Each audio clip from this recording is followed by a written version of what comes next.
Welcome back, everybody, to the Gaming Careers podcast. That really was some elevator music. I saw some people in the chat really enjoying the music, but that track in particular really did make me feel like I was in an elevator or a lift, as we say over here in the UK.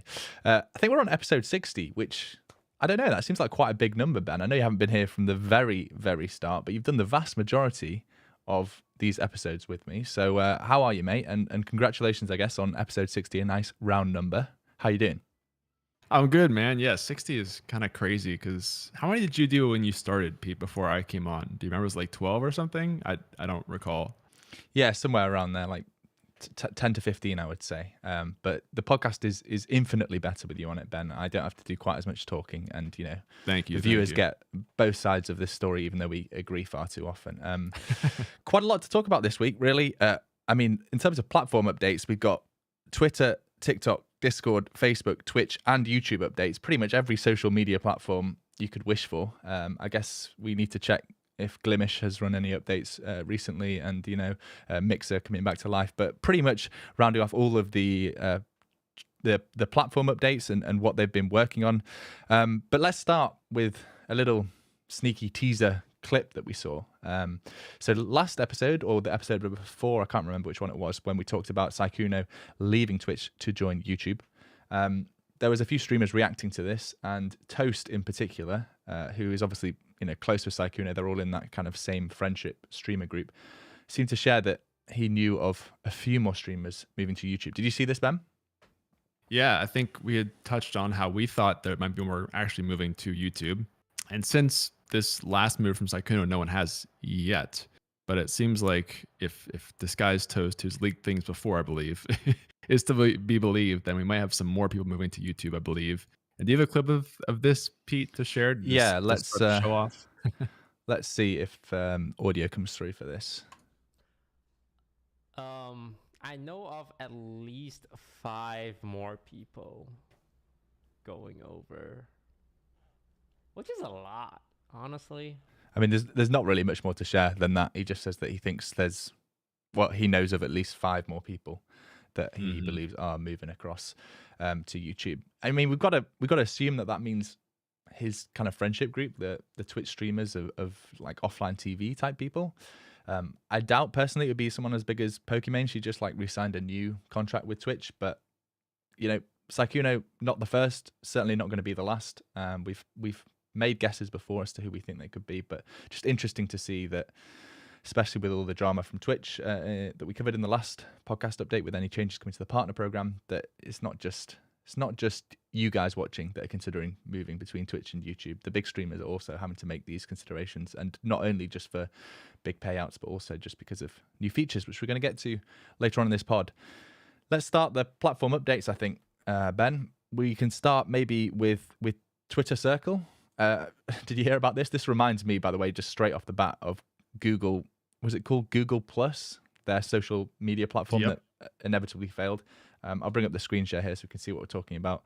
But Twitter tweeted out that they are launching a new feature, or testing a new feature called Twitter Circle, where effectively you're going to be able to share certain tweets just with, I've got the wrong thing up here, Facebook platform updates. Anyway, I'll just clear that.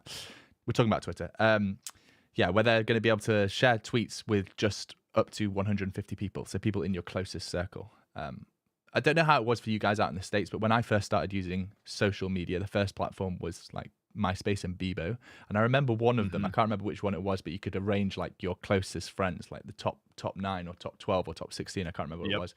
This seems like an archaic like feature to start bringing into Twitter in 2022 to me. Like, do people actually want to just be able to share tweets with a smaller audience? I know Instagram has something similar. I imagine TikTok does too, but I never use them. Do you?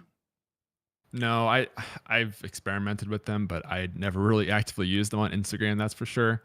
It's interesting that you mentioned Google Plus, because this almost feels more like Facebook groups in a way to me, because it's up to 150 members. That's obviously not the same kind of size as Facebook.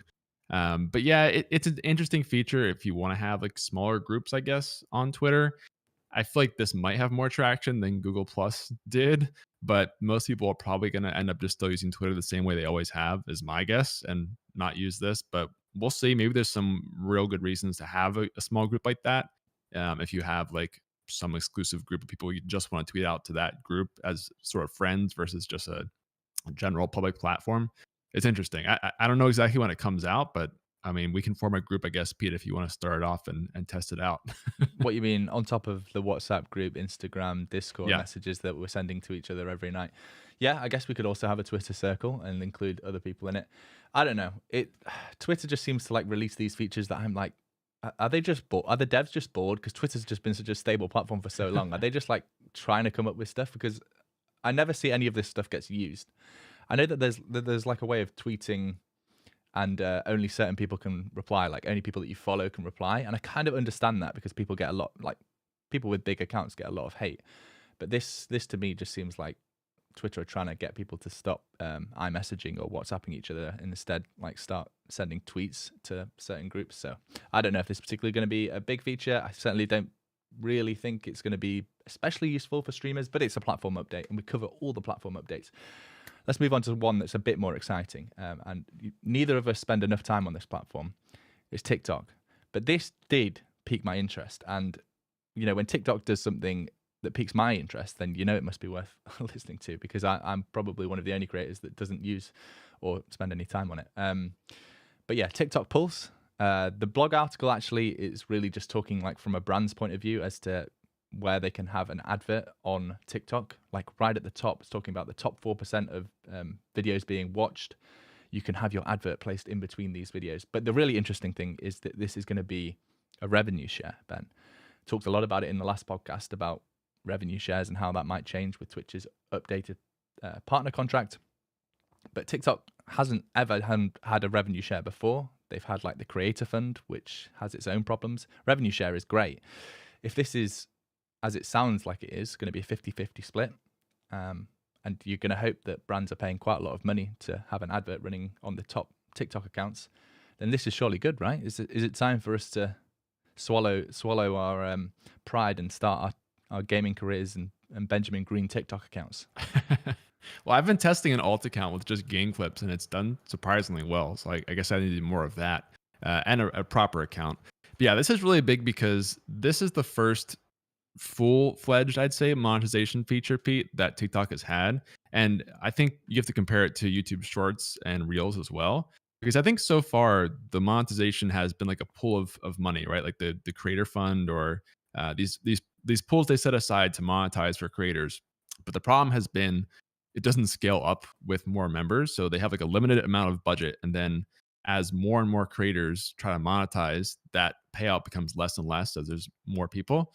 So this is the first time they're actually going to have a 50-50 split on advertising versus just giving a set amount each year to creators, which is really big. Now it's just the top 4%, like you said. So it's not going to be available to everyone right away. But still, like you said, if people are paying quite a bit of money, if brands are paying a lot to be on that top 4% of ads, then it could be a pretty big amount of money that those creators are getting. And it'll be interesting to see how it comes out. Like you said, advertising is a little weird on swipe content because it's not necessarily attached to one piece of content, like unlike a video on YouTube or something. But I imagine that they kind of have to flag certain TikToks and things like that as the top 4% for this program. So we'll have to see what that does. But it could be a big difference maker for people who make a lot of TikTok content, honestly. Yeah, especially for those that are, you know, getting millions and millions of views. We're always seeing like staggering numbers of views on TikTok. So hopefully if those views also have ads running next to them, then that's going to equal lots of money for creators creating on TikTok. How I don't really my main question, and this is from somebody that doesn't use TikTok very much, but I have used it and I browsed Instagram Reels and YouTube Shorts and all of those. How is it going to be split? Like, is the revenue going to be shared with the creators that have made the TikTok before and after the advert? So if you imagine scrolling through TikToks, right? You do 5 and then there's an advert. Is it just the one above and the one below that are getting that 50% split because they're directly next to the advert? Or is it the previous 5 that have all been scrolled through? Because they're not going to have TikTok advert, is it? That would kill the platform. So I'm just wondering, because each video is separate, where the advert gets placed, like who's getting paid. I imagine it's going to be something as simple as like the TikTok before the advert is the one that gets paid. But yeah, I'm just wondering if you'd heard anything about that, or if you had any thoughts about how that could be broken down any easier. Yeah, it's a good point. I think again they're gonna have to flag certain TikToks as eligible for this program on like a per TikTok basis, I think, which is interesting. Maybe like you said, they'll kind of like sandwich the ads in between two of those those TikToks, and then either one. So it'd be like a 25% split essentially, where those two get 25% and TikTok gets the other 50. I don't think they've actually said how exactly it works. I tried to look into this and there wasn't any real explanation for that, but that would be my guess because, like you said, it's not actually tied to that TikTok. Like it's not in the video, right? It's kind of between them. So it's a good point.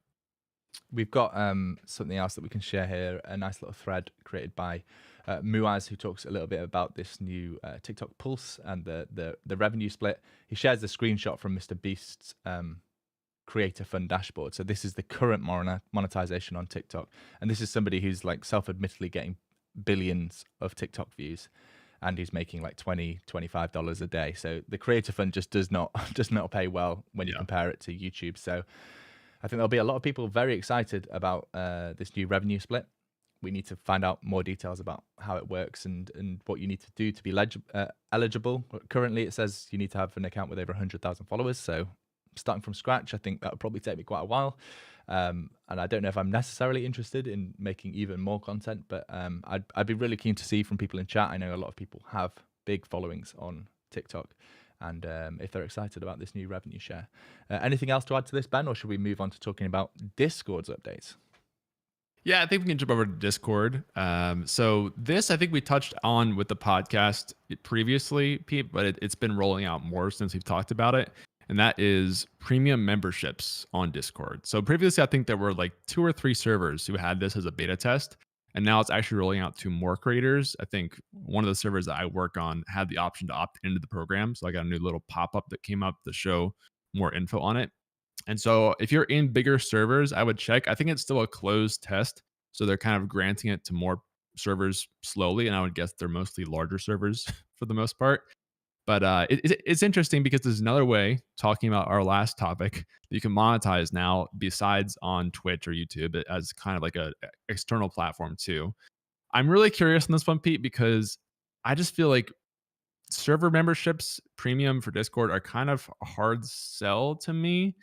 I know they're trying to probably compete with things like Patreon and other, group exclusive access type things.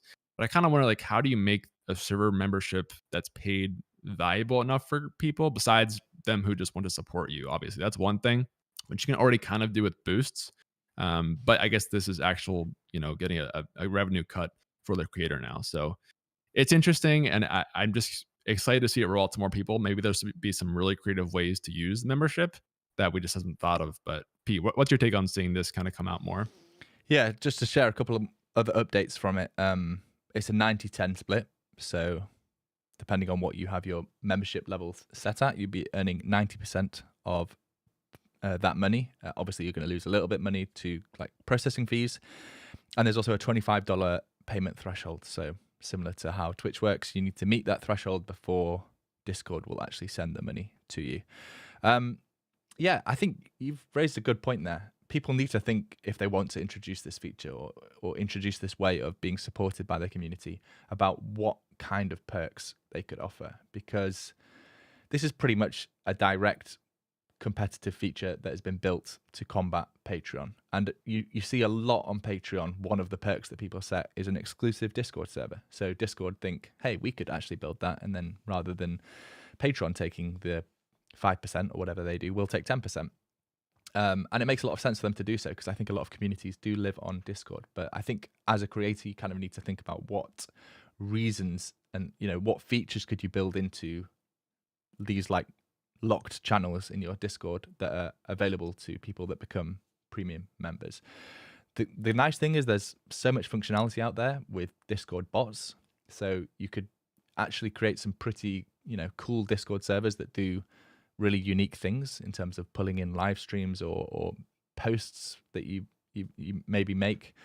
Maybe you could link it up to the Twitter circles thing, and then when you tweet in your Twitter circles, it could post into Discord for these exclusive people to. I mean, I'm just throwing ideas out here, but I think it's interesting. I don't know again how much it will get used. I'd be interested to see in chat if anybody else like has a good use case for this. But there's there are certainly people that are currently doing this on Patreon with Discord and having like an exclusive Discord or an exclusive channel that only Patreon supporters can access. So this kind of makes it one step easier. You're kind of removing the middleman of Patreon. Yes, you might not be earning quite as much, but it's a lot easier to send people directly through to Discord, and then Discord displays the membership perks in a nice way than having to get them to sign up to Patreon, support you on Patreon, and then link their Discord account through the Patreon website. So I think there's probably some good use cases here, but I'd have to see what these creators end up doing with it. I certainly don't have any plans on the gaming career side of thing, unless you've got any great ideas, Ben. Well, I mean, to your point, I think this could be useful. I've seen some Discord servers that are super technical for things like support with streaming or PC tech that are just invaluable. And I think people might use this as a way just to support the server in general versus I want to get access to some exclusive chat or emotes or something. Kind of like Twitch. There's some of that for sure where they just want to support a cool creator or cause. And so in that way, I think it's cool because to my understanding, this is the first way that we've had to actually support the creators of the server directly versus just giving it to Discord, right? Because boosts, I think all the money goes to Discord.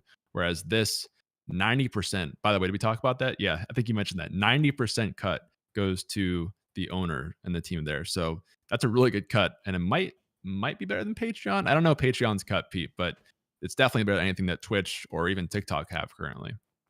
From a supporter's point of view, so let's say you have your favorite creator.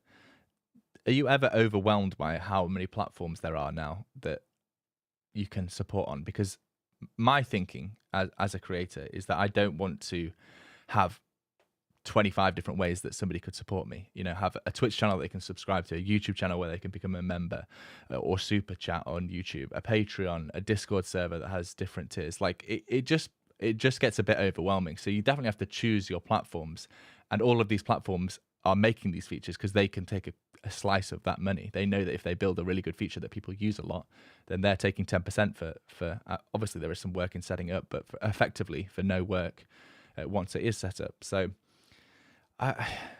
yes, I could always see Discord building this, especially like when somebody mentioned in chat, actually, when there was talks of Discord being acquired by Microsoft. You could see that if Discord was going to turn that down, they probably already had their own plans as to how they were going to make substantial money, because they were turning down a huge offer from Microsoft instead. Whether this will be it, I don't know, but it's certainly a step forward. And from a creator's point of view, it's probably a good thing because it's another way that you can make money. I would just advise people not to, enable every single option for monetization on every single platform, because you're probably going to fatigue the supporters that you do have with like too many ways of them supporting you. It's nice to have a clear, concise way of, if you like the content that I make, this is how you can support me, and put all your perks and all your effort into that one platform rather than trying to do it on all of these different platforms that now have ways of supporting you. Yeah, exactly. I think what's nice is that if you want to specialize in this now, you can. If maybe you are just a community on Discord and that's your main thing, like you don't have a Twitch or YouTube presence, and now you can actually make that possibly sustainable by just monetizing this way. So it's really cool for those types of groups, and I think maybe less for creators, but again, maybe there's some cool ideas out there. We'll have to see if you're very technical. But we have some other platforms to touch on, Pete. The next one on our list is a very quick update, I believe, but we have to talk about it because we're touching on all the platforms, and that is Facebook Gaming. They always do a blog update at the beginning of each month, usually, about some of the things they're working on. This one was pretty small from what I saw. Basically, the only thing they actually said they worked on was that they're still removing non-gaming content from Facebook Gaming. So I guess they really just want that on normal Facebook and to differentiate Facebook Gaming from everything else, which I guess makes sense. But there are some bug fixes and things they're working on. In my opinion, the biggest thing they mentioned they're still working on is they're making a tool to easily turn your clips into reels. And I don't know if that's just for Facebook or hopefully Instagram as well, which actually sounds like a pretty cool feature, but I think they've also been working on that for a while now. So I don't know exactly when that will come out. We'll have to see. Pete, any thoughts on this brief update from Facebook? Yeah, it's not the first time that we've seen the platform come out with this kind of feature and us talk about it being useful. Because I think YouTube have said the same thing, right? They've said that they're going to develop in their roadmap for 2022, I believe it was in, they're going to develop a way of being able to turn clips into Shorts. I'm getting so confused with the terminology. YouTube is Shorts, isn't it? So this is Facebook talking about turning clips into Reels, and they own Instagram, so it makes sense for it to be Facebook Reels and Instagram Reels. Twitch is the first one to have created clips, but the last one to implement any way of being able to browse them. So maybe that will never happen. There are obviously quite a few tools out there now that we've covered on the Gaming Careers channel where you can turn Twitch clips into vertical video formats, where you can sort of choose where your webcam is and structure that in a vertical video format as you wish to. These vertical video places, these platforms, aren't going away. They've proven to be incredibly popular, and it makes sense for Facebook to build some kind of automation for turning clips into Reels. But until we see how this is actually implemented in YouTube or in Facebook, then there's not really much to cover. But like you said, they do us a favor by putting out an update every single month, so we might as well cover what they have been working on. It's just a bit of a shame when the main feature and improvement that they've been working on is making sure that gaming streams are on Facebook Gaming and non-gaming streams are not. But we'll cover it anyway, because that is what we do. Let's move on to Twitch, because quite a few different updates, Ben, that you found on Twitch this week. The first one, this reminds me of a website that I can't for the life of me remember what it was called, but I remember it was quite popular back in the day, where you could basically see how many people were watching games on Twitch versus how many people were streaming it. So you could try and find out. It was something like Twitch Strike or something like that. Somebody's going to remind me in chat. Maybe that. You go and browse to Twitch Strike. It was something along those lines. But effectively, this is a feature test rollout, right? It's not actually out yet, or is it out yet? You got the screenshot. It is out, yeah. This is out. Okay. Yep. So it's a way of being able to see which categories have the most viewers to channel ratio. So you can kind of see, I guess, which categories have the fewest number of channels, but still a healthy number of viewers. So rather than streaming League of Legends, but League of Legends has one channel to 97 viewers. So it's actually top of the list. Maybe everyone should be streaming League of Legends. I don't know what an example of a bad game would be. Fortnite, maybe GTA 5, something like that. But you don't want to be streaming, in a directory that has tens of thousands of channels with 0 streamers watching. Basically, the ratio there is very bad. But I'm very surprised to see that. Maybe is that a screenshot that you've actually taken from Twitch, or is that something that you've found from? Yeah, okay. That's my dashboard actually, because I stream League. That's okay, my recommendation. You're streaming the right game according to this. Yeah, apparently. Well, okay, I have some thoughts on this. Well, first of all, I've done a tier list series in the past where I've basically taken this exact stat and made a list of the best games to stream. This is almost exactly that, just put into your dashboard. So I guess I can't make that video anymore. But secondly, I think it's kind of misleading, because one of the problems with this stat is it doesn't really take into account certain things. So if you go into some directories it has on the screenshot, there'll be like 2 people streaming the game and, probably like 40 people watching total. And it'll have some crazy ratio. Like there's 100 viewers per channel here, but there's only 2 channels in the directory, which means that you're not actually going to be found, because that's not going to be on the browse on Twitch at all. So I just feel like it's maybe not the best tool to actually use that. When I did this in the past, I had to have a bunch of ways to accommodate that stuff. Like there was a minimum number of channels that had to be streaming, or followers, things like that, because it can just be very skewed with the data based on how few channels there are. It's like if one mega streamer goes into Barbie Horse Adventure, suddenly there's one channel with 40,000 viewers. That's a great ratio, right? Everyone should stream that game. Point being, I would be careful about this. It might be somewhat useful if you're just starting, especially. But I wouldn't base your entire channel strategy off of this tool in your dashboard. I think that's a great point. Like the mammoth streamer streaming a random game is going to throw this way out of skew. But I think that is relatively rare. What's interesting from my point of view here is that Twitch is clearly trying to help streamers. Well, I say clearly trying to help. They should be doing a hell of a lot more to help smaller streamers. But this is the first time I've really, I think, seen kind of useful information be displayed, rather than them building Boost This Stream or some way of making money off the fact that small streamers are struggling to get noticed. So I could see Twitch building educational content around this kind of stuff. And it does make sense when you're starting out.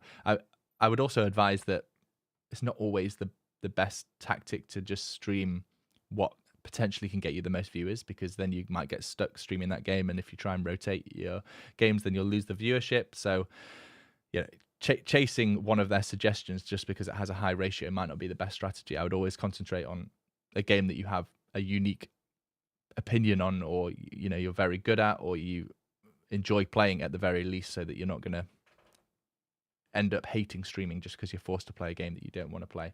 But yeah, I think it's interesting. I want to see from your point of view, Ben, as you keep using Twitch and keep streaming on Twitch, if this gets more refined, like any updates that they end up sharing. Because right now the ratio, yeah, it's useful. It's more useful than nothing, which they've had in the past. But it's the first time I've seen them try and share some information as to how you could reach more viewers.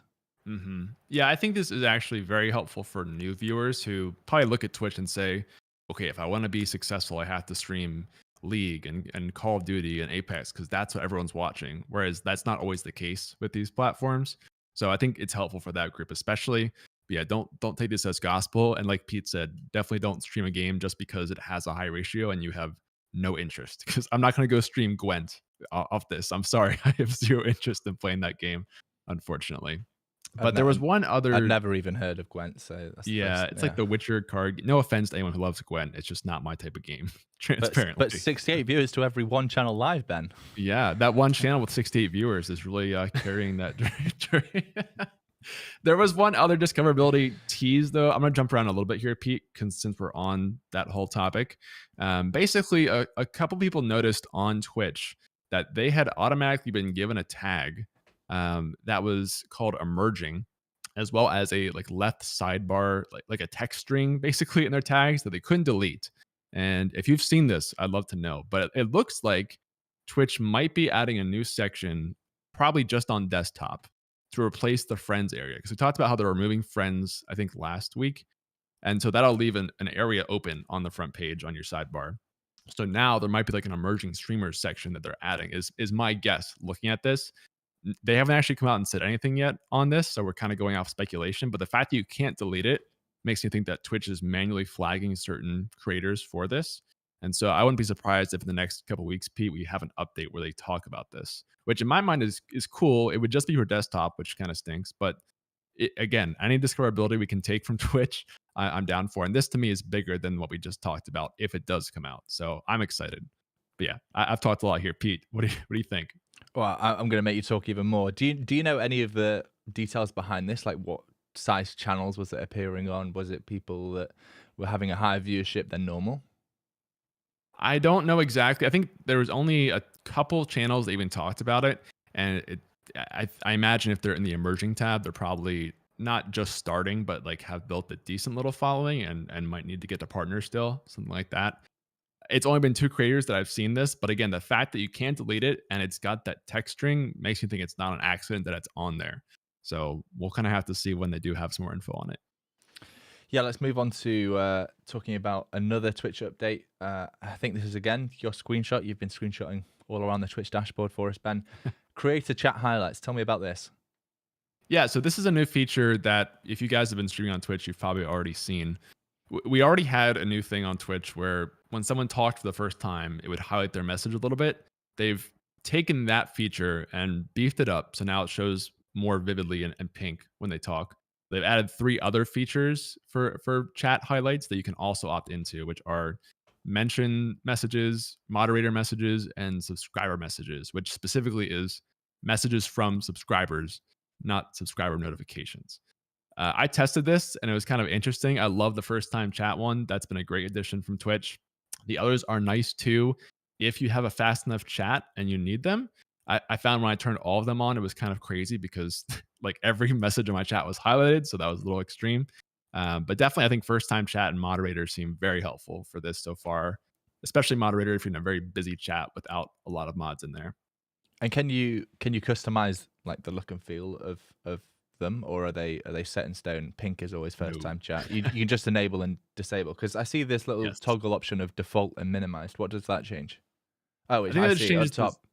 Yep, I see it up top. So it gives it 1 line and a tag versus 2 lines. Yeah, I think this is interesting. I definitely think first time chat is a great addition. It's been around for a little while now, but being able to see who's brand new to your live streams and make them feel extra welcome if they wish to. I mean, they're obviously typing in chat, so you can give them a shout out.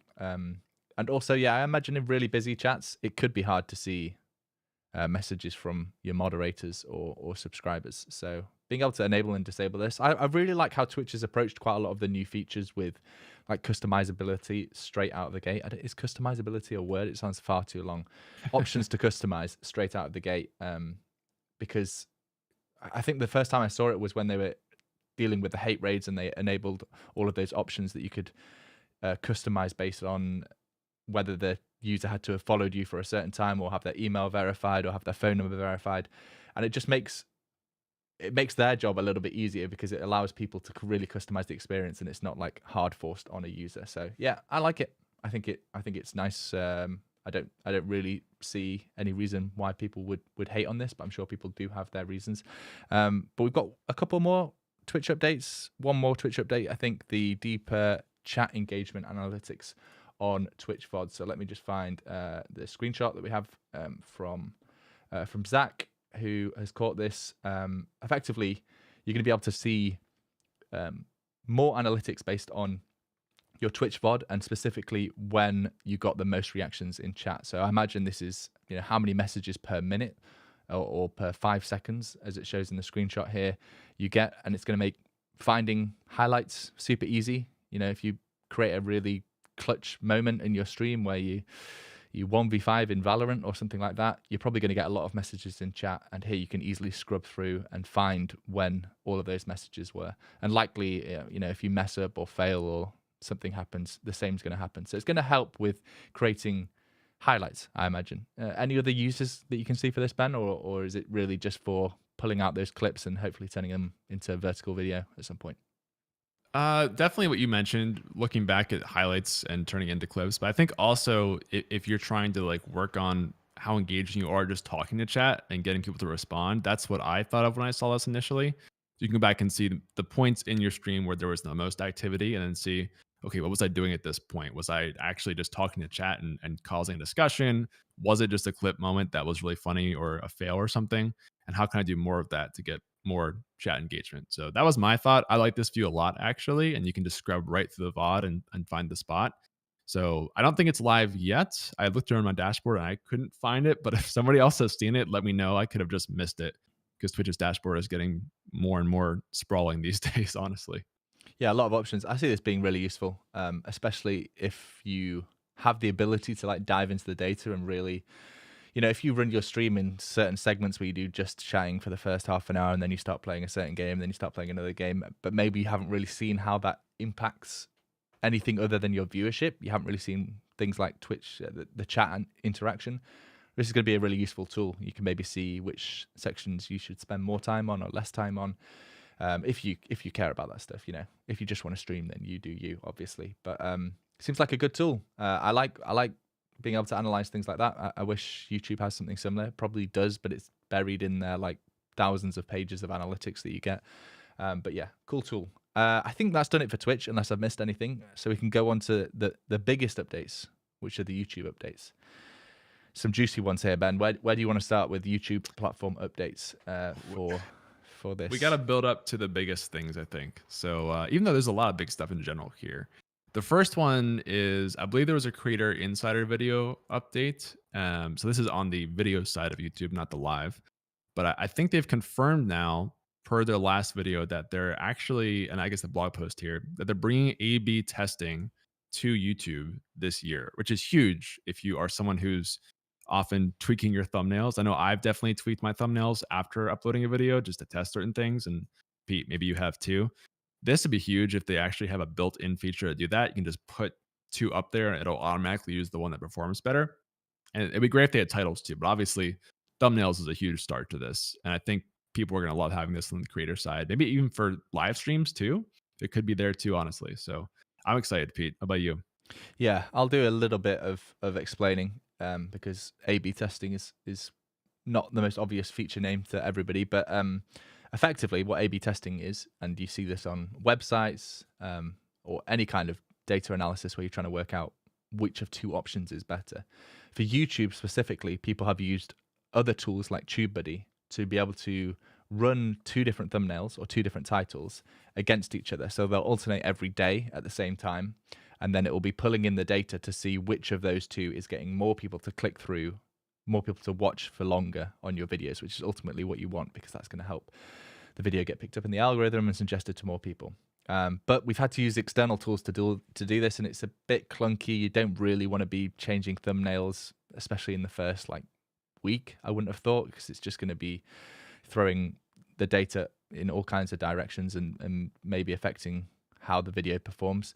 But I've done it on a few videos that are 6 months old, thrown up an alternative, completely different thumbnail, and seen massive improvements in the watch time and viewer duration and click-through rate and things like that. And obviously that data really helps you decide to change the thumbnail, or if it doesn't perform any better, then revert back to the original. So YouTube announcing that at some point this year, this might be coming officially in the back end of YouTube, where you can upload 2 or more thumbnails, and hopefully automatically it will work out which one is performing better for your audience. I think that's really exciting.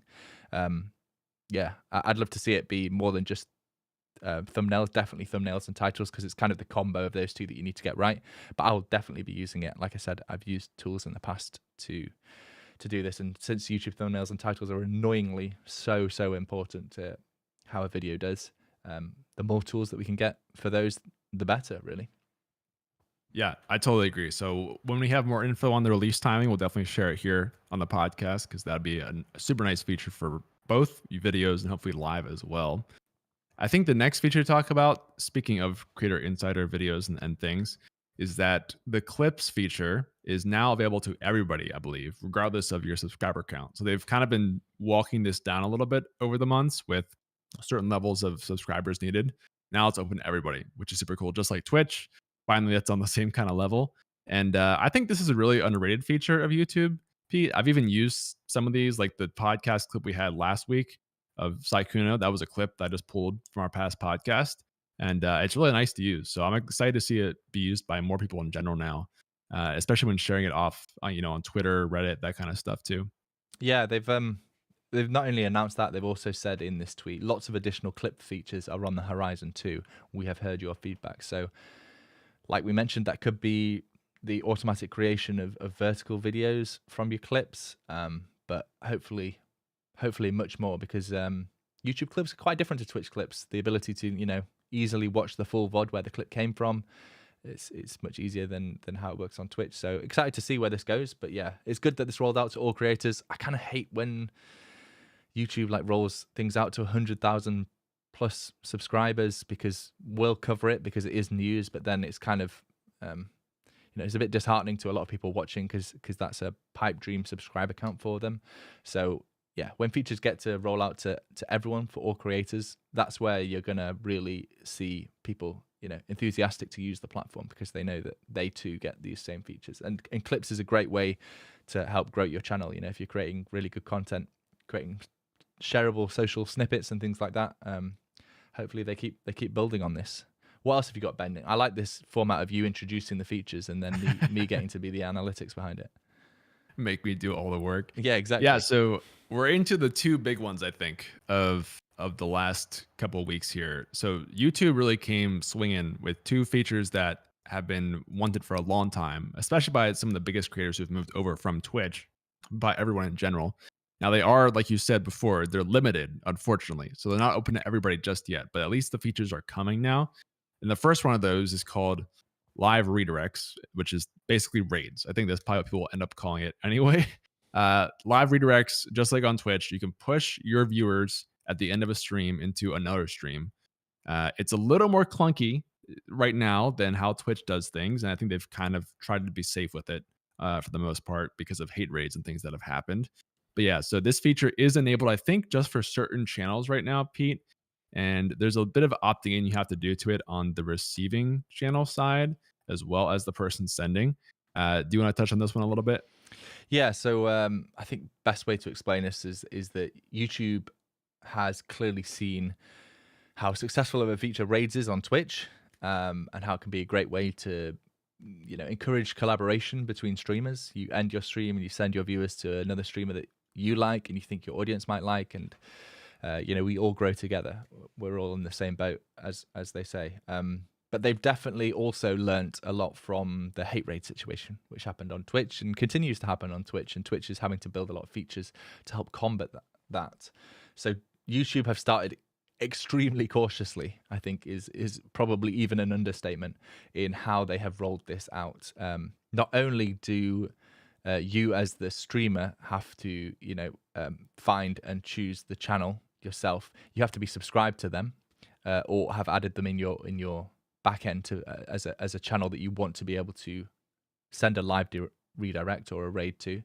But also on the receiving end, you get options as to which channels you want to let send viewers to you. So imagine me and you, Ben. I'm running this live stream now, the podcast, on this channel, and for you to be able to receive the live redirect, if I was to send viewers to you, you would have to already set up in your YouTube backend that you allow redirects from me or from channels that you subscribe to, and you have to be subscribed to me. So yeah, you can't just send live redirects to any channel, anyone that's live. You can't. You both have to approve it basically on either end that it's going to be allowed, which seems kind of very, very safe. But I can understand that YouTube wants to start this way and then slowly pull back the curtain.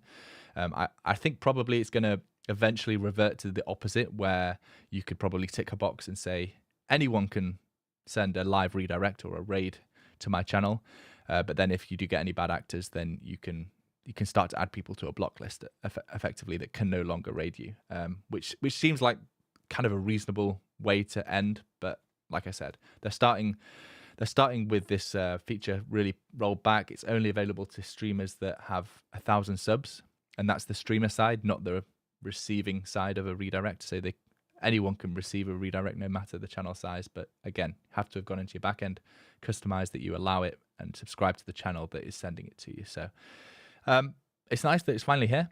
I think the other feature that we're going to talk about is probably a tiny bit more exciting, but certainly people do use raids a lot. I've never tried to raid someone from the end of this channel, but maybe that's something we can do. But again, they would have to be subscribed to me and enabled that functionality on the back end. So it seems to be that they've built the feature, and as YouTube kind of always does, they've started with limiting who can do it and limiting a lot of options on the back end to make sure that it doesn't get abused, which is smart, because you've got to remember how much bigger YouTube is than Twitch. Like, if it was a problem on Twitch, it's probably a 10 times problem on YouTube.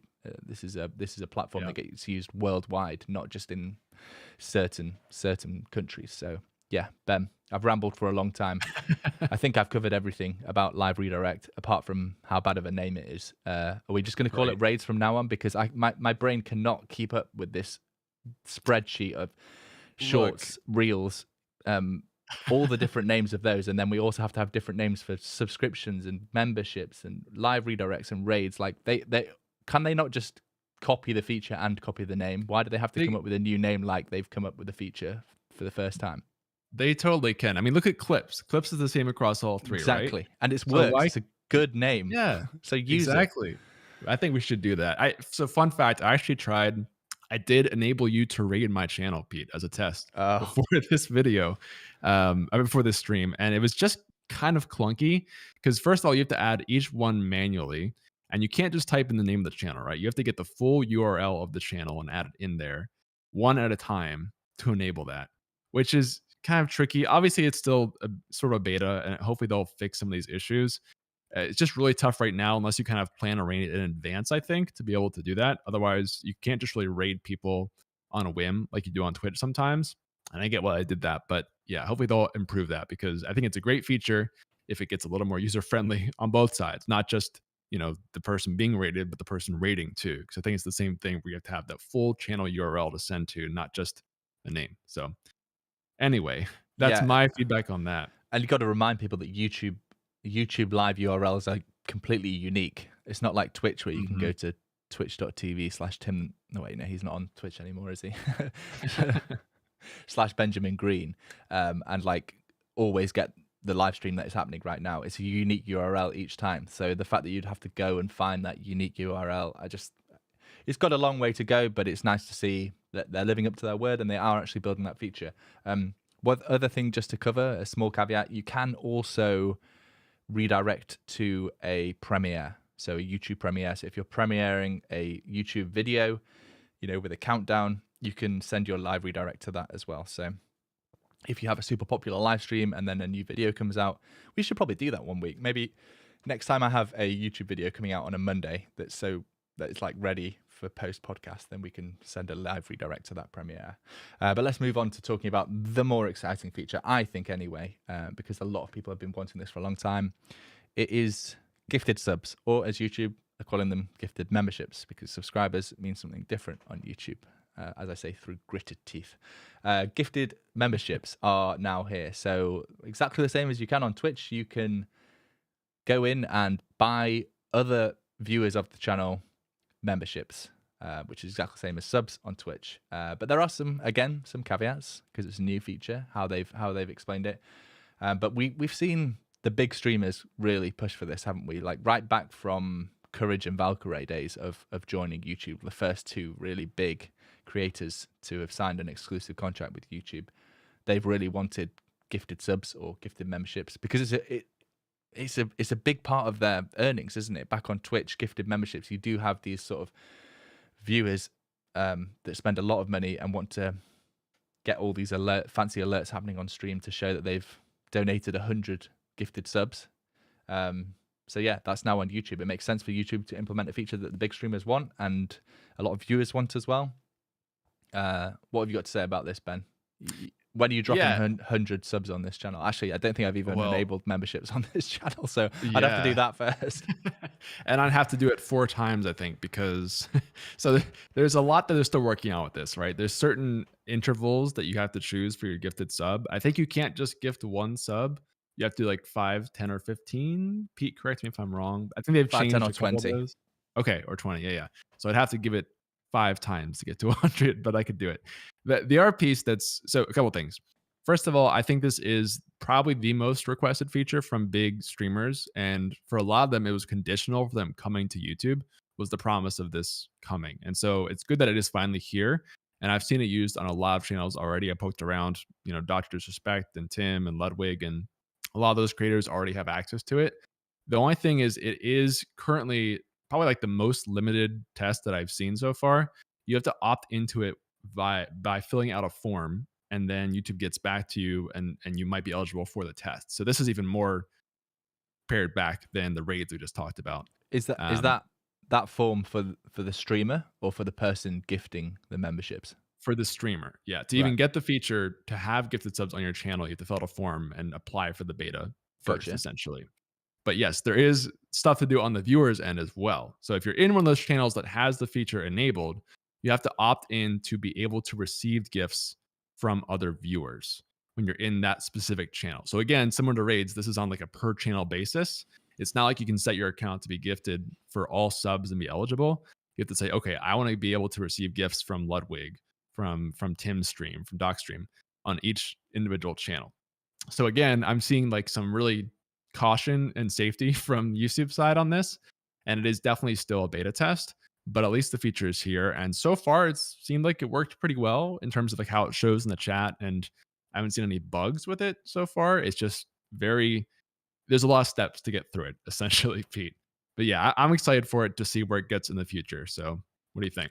I mean, I can understand why on the raids or live redirects feature, they've been really cautious because of hate raids. But why do you have to opt in as a viewer of a stream to receive a membership? Like what could possibly be done that would make you not want to receive a free membership, considering it comes with the perks, that you get with like a Twitch sub, where you're going to be able to use the emotes in the channel, as well as like access any exclusive content that the creator makes just for that sub tier or membership tier. I don't quite understand why you'd have to opt in for that. I don't really know what the downside is to it. It's not like you can really abuse that. I guess one good thing is that that people getting gifted subs want the subs versus Twitch. Sometimes we'll gift subs on Twitch and like bots get it or random accounts get it that aren't there. So I guess that's one upside. Another weird thing is you can't actually gift the sub if you don't have a sub, which kind of makes sense. I mean, you should probably get yourself a membership before you gift memberships. But still, just some weird things about this. I would love to see just like an opt into all memberships option, or really, like you said, I feel like it should almost be on by default, and then an opt out option if that were a thing. Yeah, we're going to leave link down below some good articles that YouTube has written about these membership gifting. There's a lot of sort of FAQ style bits to it. And one thing to mention as well, is that it's using the same membership 70-30 split, which you get on YouTube. You don't have to be a long-term partner or anything like you do on Twitch. Gifted memberships, you'll be getting 70-30, so 70% as the creator. And last caveat, I think you've covered all of them, but the last caveat that I saw is that currently it is on desktop only. So there is no way to gift memberships if you are on mobile, although you can still receive a gifted membership if you're viewing on mobile, as long as you've opted in. So I think that covers it, Ben. That's a pretty big feature. I think those two combined are two features that a lot of people have described as why they keep streaming on Twitch versus streaming on YouTube. There's still, admittedly, a long way to go. I think a lot of people feel like the chat and viewing experience is still a lot better on Twitch. But Twitch has been doing this for a long time, and YouTube is playing catch up. But they are catching up on all the features that they deem necessary to make, as well as building some features that Twitch still doesn't have, like the pause functionality or rewinding more than just the last 5 minutes, which I love personally. Whenever there's like an esports event that's on YouTube and Twitch, Ben, I know that you're a League of Legends fan as well, like MSI. Sometimes I need to go and answer the door, and I like the ability to be able to just pause the live stream and then play it back when I'm back upstairs, and then skip through some of the downtime in between matches or something like that. So yeah, there's a lot between these platforms now. They're definitely the two front runners. I don't see Facebook really as a major competitor, although they do have their viewership in certain categories, a lot of mobile games as well, Ben, we've talked about when we see these reports. But two big features. I'm really happy to see these. I think YouTube is going to keep crossing things off that list of features they want to implement in 2022. It's good to see them getting such a good start, and hopefully these features eventually roll out to everybody. So streamers of any size can stream on YouTube and start doing membership gifting, live redirects, clips, all those kind of things. Because if it's available to everybody, then I can truly recommend it. You don't have to be a certain size to be able to get memberships or 70-30 splits like you do on Twitch. Anything else to cover, Ben? I've seen you've added something to the spreadsheet as we've been talking, so I'm going to bring up that. Because just that a couple is definitely quick worth mentioning. Yeah, for sure. Just a couple quick things. First of all, there was a good point from the chat from Jonathan Glenn about why maybe gifted memberships are private by default, that you can't automatically get them. And that is that some users might want to watch streams privately and not get called out with subs to have them mentioned in the chat, which is fair. I still think you could probably solve that with having an opt-out feature or something, or at least let yourself opt into everything at once versus channel by channel, right? But that's fair. Some people might not want to be called out on certain stuff like that. And the other thing was, like you said, I think this is the last thing from YouTube that they really had to get parity with Twitch on, besides maybe like a proper directory for actually browsing through games. That's missing, right? But everything else is kind of like an improvement or a UX fix, right? Whether it's like the chat experience and the channel page and the feel of everything. That's all just tweaking the design of it, versus like subs and rating, gifted subs. Those were missing features that was just one-to-one missing on YouTube. Now there's not much in my mind that's missing, unless Pete or chat, if you guys have something else that you think is still missing on the YouTube side versus Twitch, I'd love to hear that too. But it's getting close now, honestly, if they can fix the feel of it. Yeah, it certainly feels like it's been a good experience for us streaming this podcast on YouTube. I know Twitch still has its advantages, and it's good that they're competing for so many of the big streamers as well. Last thing to mention, as we usually do, is any kind of promo of material that we have released in the past week since the last video. I sort of made a highlights video. I don't know if you saw that, Ben, of the last podcast that we did. I thought it was such an interesting discussion about the Twitch partner changes that me and Chris Defrag, the editor for the Gaming Careers channel, sort of put together an edited highlights version of that, which I thought was really interesting. It deserved to exist on the channel rather than just as an unlisted VOD in the podcast.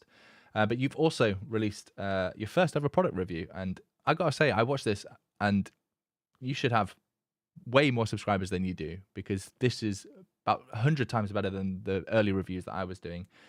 Ben, talk us through what you've been reviewing on YouTube. Yeah, so I've always wanted to do a product review video. This is my first attempt at doing that with the proper B-roll and everything else going in here. But this is for the WaveXLR, which is the interface I'm currently using on the podcast. And I just love this interface, honestly. And I think it's kind of not gotten as much coverage as it deserves compared to other stuff. So I put a lot of work into this, and hopefully it kind of shows versus some of my previous stuff.